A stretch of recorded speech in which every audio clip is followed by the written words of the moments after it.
conflict resolution, or how to avoid conflict with other people, which is a typical problem of everybody. The reason for conflict is because people come from different places, different environments, and they bring with them attitudes which they picked up there. So merely commanding another person, saying to another person, you ought not to think the way you think, does not alter the behavior. So if you really want to get along with people, only when they say to you, what's the best way to put the shovel into the ground? Use your foot. It's easier. But if they don't ask you, let it go. The best way to avoid conflict is not to superimpose your values, even though they're better than the other person's values. Like Roxanne may like cats.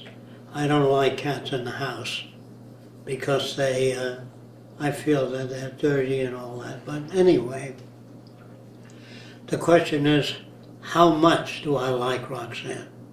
You know what I mean? If she doesn't mean that much to me, I say the cats go or I'll go. All right. When you deal with people, whatever their views are, unless they say to you, what do you think of my views? Then you can give your opinion.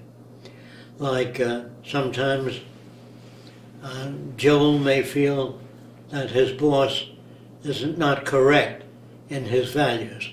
If you were to confront him with saner values, he would not understand it. He would resent it too because it's a put down. Do you know what I mean? So when you meet people, they tell you what their values are by the way they speak, the way they talk about different things. Unless they say to you, what do you think of my values? Then you open up. Well, what do you think of the way I use a paintbrush? If they say to you, that's no way to use a paintbrush, that doesn't tell you how. You wipe it on the can or whatever it is, you can tell them. Very few people, unless they're going to school to study aviation mechanics, they go there to learn what this guy has to say. But if one of the students tell them something, they would feel put down. If the student says, well, what you don't understand is the mechanics of a piston engine. That's a put down because the student is telling that. If the instructor told him that, he went there to study plumbing or art or music. So you listen to an instructor. You're there to learn what they have to tell you. But when you meet ordinary people, if Roxanne, say, is working in something, and it's very important to her, and it's a phone call, which detracts her away from that, and she may go back and not continue along the lines. But if you say, hey, you should continue along the lines you're working at, unless she said, Christ, I'm terribly disorganized, what do you suggest I do? Then you write 1, 2, 3, 4, 5, and she says, I don't like 4 and 5. But don't argue with her. If she says, I'm not sure of 4 and 5, then you can instruct her. The language tells you whether a person wants to hear more or know more. Anything you say is a put down to normal people.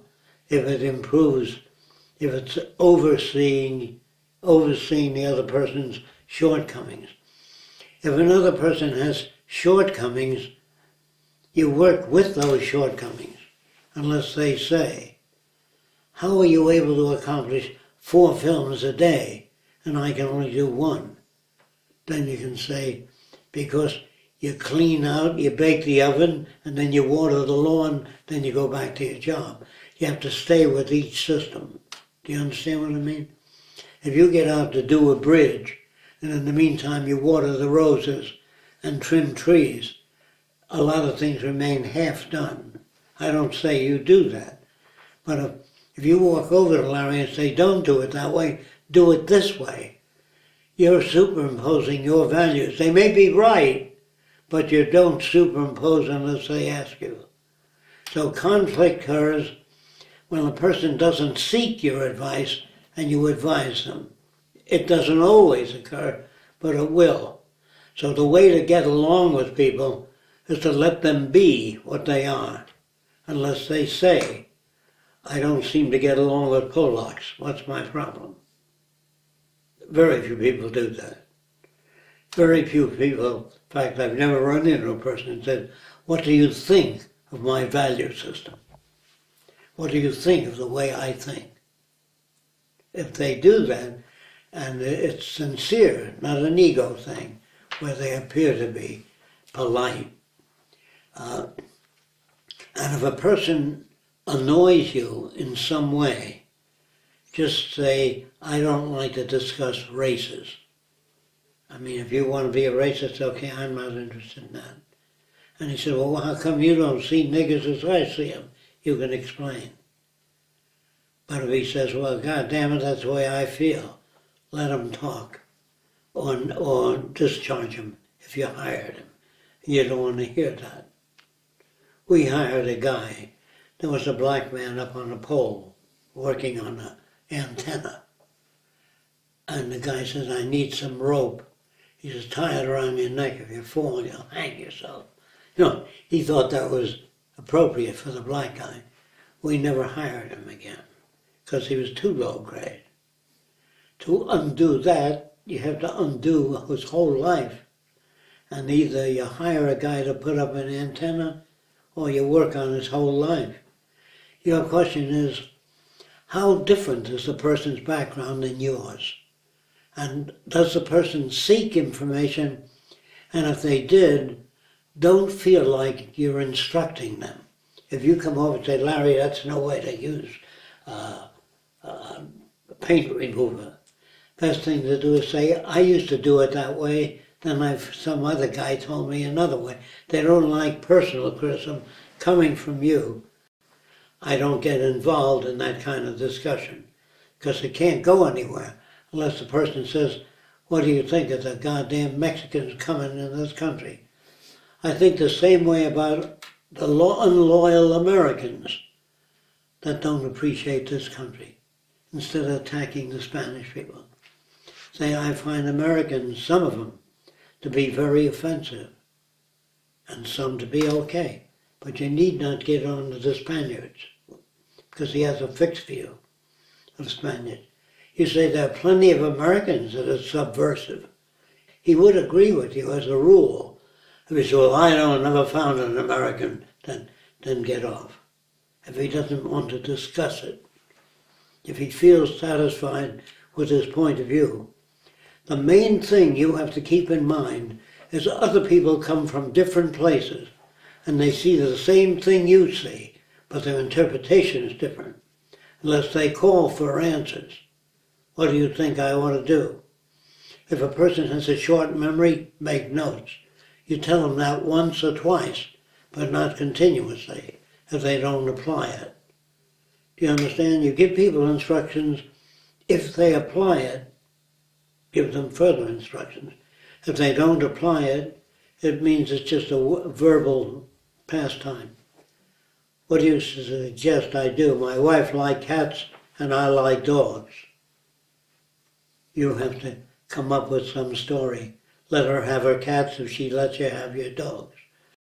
So in working with conflict, you do it once or twice. You say, it seems to me if you held the drill this way, and first it would work better. And that's what I found. But if a person doesn't ask you and they're busy drilling and they don't want your fucking advice, you tend to your computer. I'll tend to my drilling. You know, sometimes people don't want advice. They feel they're being put down. So stop giving one another advice. That produces antagonism, unless they ask for it.